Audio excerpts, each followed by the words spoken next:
Very, very different. Well, I mean, basically, it was a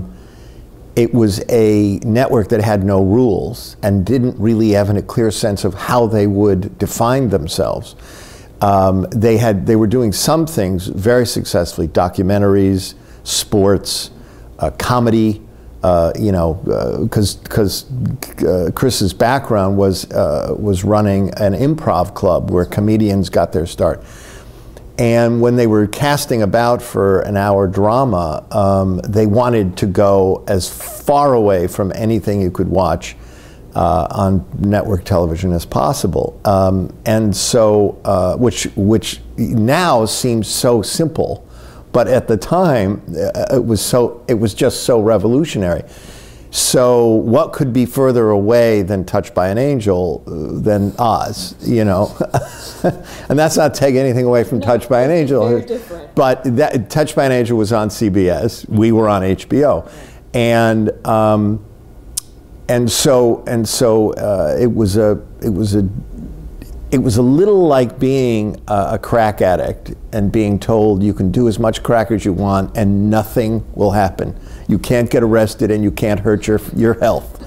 You know what I mean? You just are going to feel good. Yeah. And it was tremendous. It was just a tremendous experience for me. I did, well, first of all, there were no commercials. Right. And so what I thought would be interesting is, because the show was really on a weekly basis a series of short stories about individual prisoners, some weeks the stories would last 20 minutes and some weeks that character's story would last 2 minutes. And it didn't have to, things didn't necessarily have to follow. You didn't have to find a story that was going to bring you through the whole hour, because that's one of the most difficult things about writing an hour drama on a week-to-week basis is every week you have to have a central story that drives the action, that whatever else is happening, relationships or all that stuff, it's pushing you through and you go back to it constantly.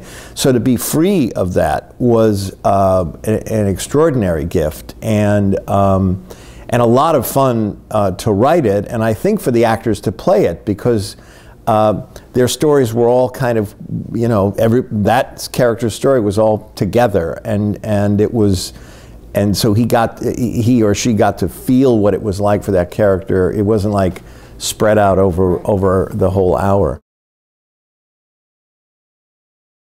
Absolutely. The miserable thing about doing broadcast television, and I like broadcast television, I like writing it, is that you have to create these false moments of uh-oh, so that they come back from the Pepto-Bismol commercial. And sometimes, you know, if the story is right, it has 5 built-in uh-ohs, but most stories don't have 5 built-in uh-ohs. Right. And with HBO, there was, I mean, as it turned out, Oz had enough uh-ohs. It probably had 20 uh-ohs per episode, but I wouldn't have to force it time-wise. It didn't have to be 8 minutes in or 10 minutes in. It could be whenever it was organically part of the story.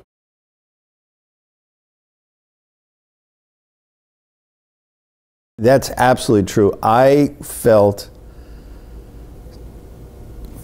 being given the extraordinary opportunity I had been given, the extraordinary freedom that I had been given, I felt enormously responsible to whoever, and at that point there was nobody on the playing field but me, whoever was going to become next, because I thought to myself, if I screw this up, the next guy who comes in here is going to say, give me the creative freedom, and Chris is going to say, I gave it to Fontana and he fucked me, so I'm not giving you the creative freedom.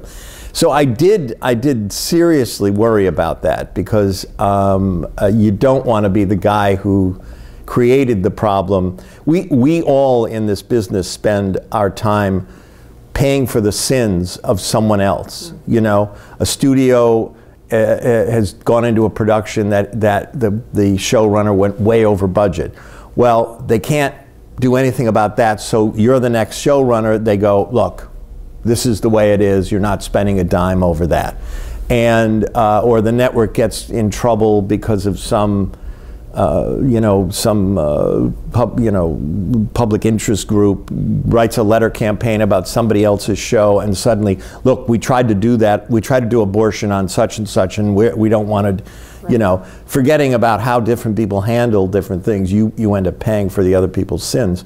So I didn't want anyone to pay for my sins. And I feel very proud of the fact that HBO has had such a great run of our dramas. None of them were like Oz. So it wasn't like David Chase came and went, well, I'm going to do another of what Tom did. Right. He had his own vision in the way I had my own vision. And did Alan Ball and David Simon and David Milch. And all that happened was with Oz was it made HBO be okay to take huge risks. I was, sort of thinking about what I wanted to do next when Chris Albrecht, who was now gone from HBO and running a company, and Ann Thomopoulos, who I'd worked with at HBO, called me and said, the Canal Plus in France wants to do a TV series about the Borgia family, and they want an American showrunner. They want to do the American model. And we, they knew that I love the Popes, that I think it's such rich storytelling, and that I'm a big history freak anyway. And so they said, would you be interested? I said, I'm definitely interested. And I met with everybody over there, the studio and the network. And I said, the only thing is you have to, don't just say you want the American model and then try to turn it into the European model.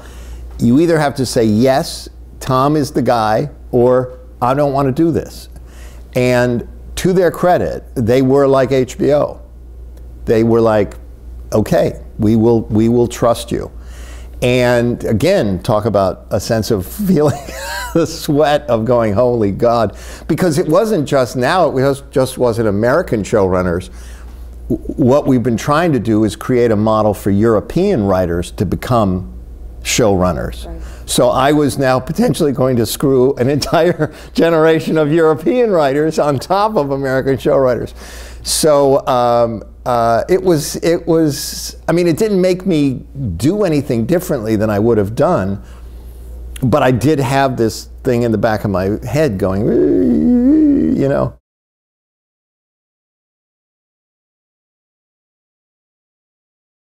I think it's another possibility in the same way that Netflix is now another possibility. I don't think there has to be one model over the other.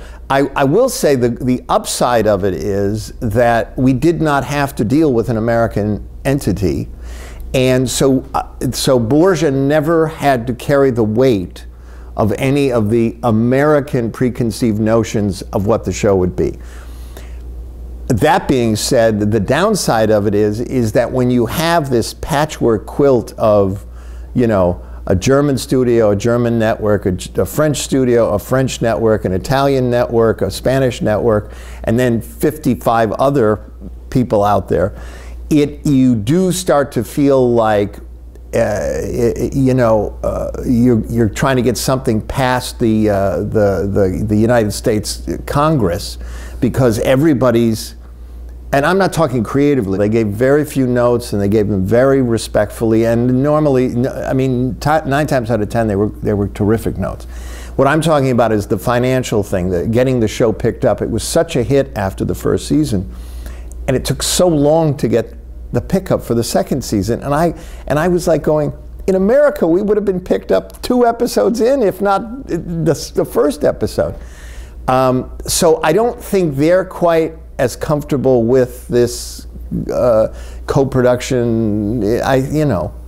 I jokingly say, now having spent 2 years with the French and the Germans, I know why there were 2 world wars, because there's a real kind of like thing going on. Not that they're enemies, but there's a lot of positioning going on, and you and you know, and it's I so respect all the players, and I so feel like, well, it's really not my place to try to organize it, you know.